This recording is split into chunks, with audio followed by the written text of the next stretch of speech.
in the well. It was all about the Soninke Marabu wars, with jihadists waging scourging invasions bent on converting the better part of a population who refused to shun their traditional beliefs. In the thick of a fierce battle with Dumbia's warriors, the villagers of Jenir lost the war, but succeeded in saving their most treasured valuables by throwing them inside a well whose existence was preserved through oral narratives. I mean, for the Kaba was really one of the leaders of the Islamic reform movement, jihadist as he's called in some literature. And he wanted to convert the people of this settlement, Jeniri, who were Soninke, and they resisted. And in those days, every community had a fort, or like a tattoo. Okay, I'm usually made from mud, and this was handy in times of crisis. When the village or the settlement is under siege, people will run into the tattoo so as to be able to strategize militarily, and also so as to be able, to withstand, the siege. Brahma Sane, the late Alcalo of the village, recounts his grandfather being among the people who battled with Fodekaba. This is his story. For 12 months, Fodekaba blocked access to the local hunting and fishing grounds, steering a year-long standoff situation with occasional clashes when people from neighboring villages smuggled food to the besieged community of Jenir. And so for months, Fodekaba camped on the south side of the village, later moving to the riverside in an attempt to starve out the people. In the meantime, several messages from Dumbia to Jenir asking them to convert to Islam failed to bear any fruit. And after a host of attempts, the Marabu warrior went into a kawa, or spiritual retreat, for a week. When he finally emerged, there was a heavy storm. It prompted the village elders to hold a meeting in the fortress, where they agreed to evacuate women and children that very night. The evacuees later escaped to neighboring settlements, and the following morning, a fierce battle ensued when Fodekaba attacked the village. Oral history relates that all elders killed themselves to escape defeat and slavery, except one villager by the name Chambai Sane, who was killed after relaying this divine message to the jihadist warrior.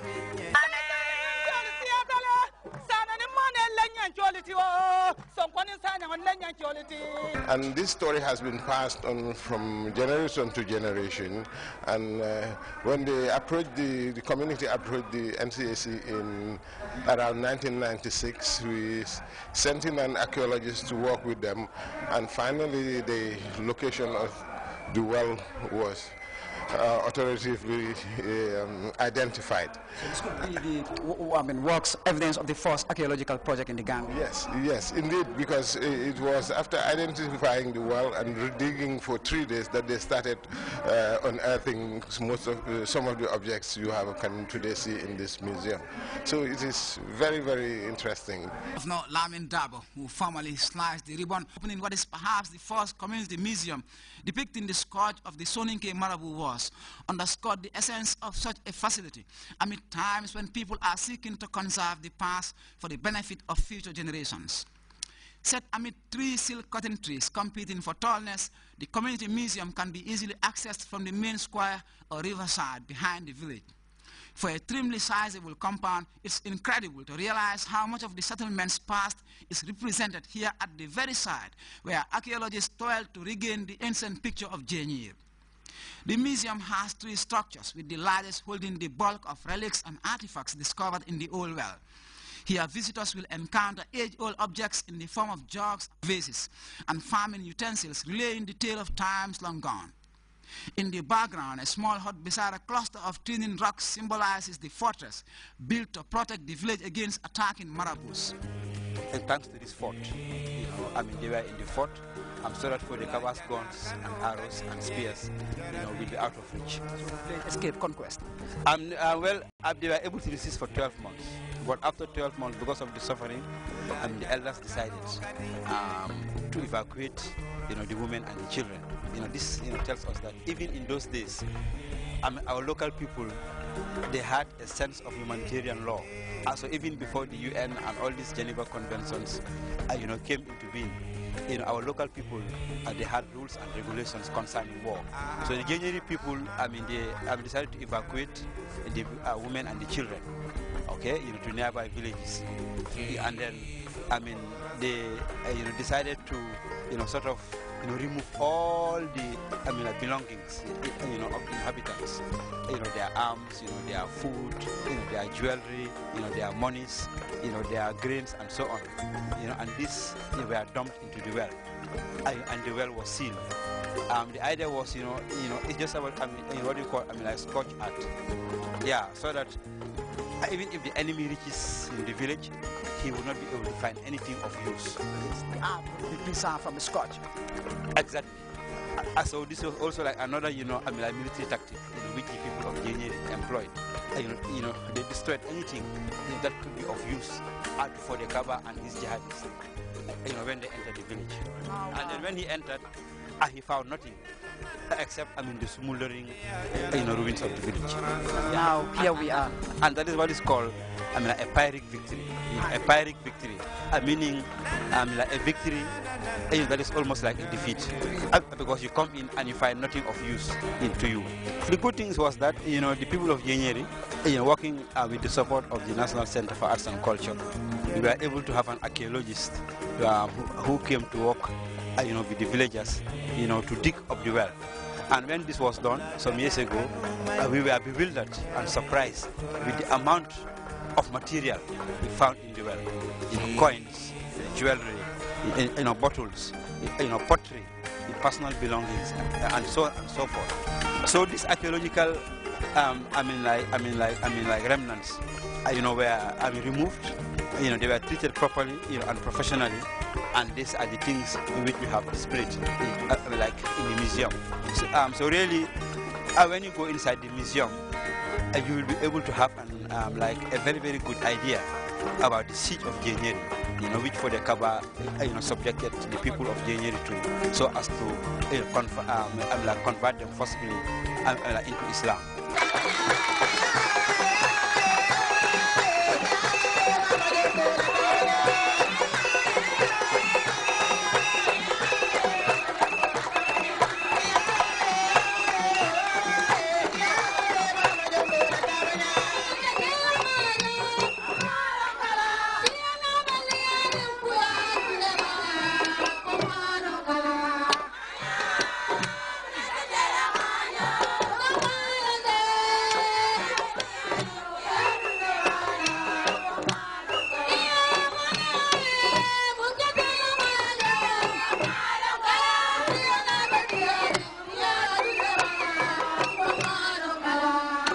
Committed restoration of olden times. Festivities went on for 2 days, leaving no stone unruffled.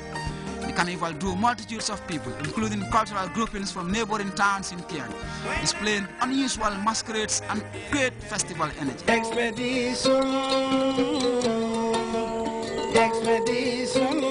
in the Gambia.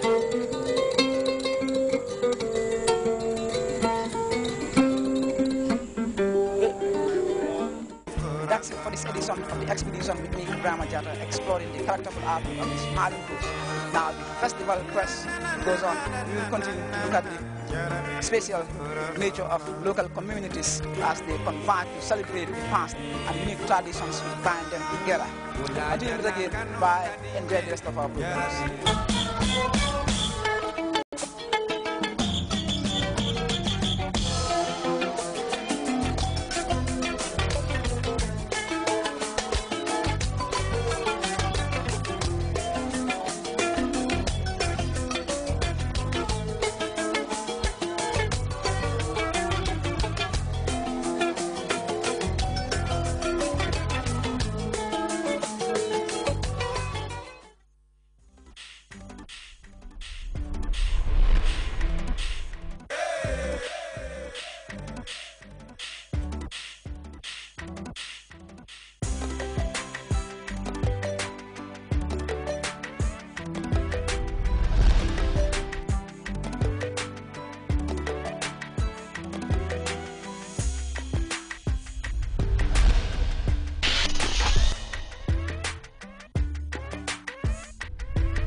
My breakfast bowl is empty now.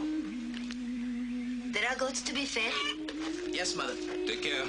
Yes, Father, I will. Captain Davis, your vessel, sir.